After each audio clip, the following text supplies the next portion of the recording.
этом году у нас проходит год борьбы с сердечно-сосудистыми заболеваниями.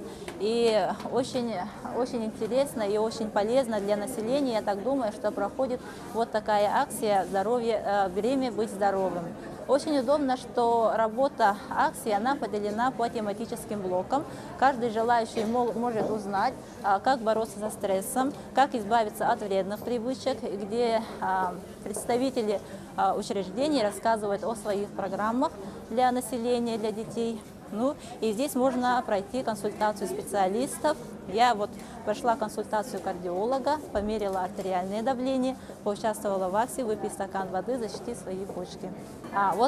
Проведение вот таких, я бы сказала, общественных акций для населения, она несет в первую очередь, призвана привлечь внимание общества к своему здоровью. Потому что в наше нелегкое время надо быть очень здоровыми, и время быть очень модно быть здоровыми. Поэтому я считаю, что такие акции, они должны проводиться часто.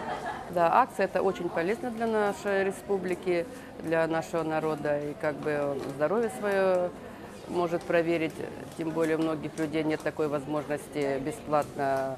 И еще тут выставляется продукция из местного сырья, экологически чистая, без всяких консервантов, без всякой сои, без всяких добавок. Это очень полезно для здоровья. На медосмотре я сдала кровный сахар, кровный холестерин, сделала кардиограмму. Сказали, нормально жить можно.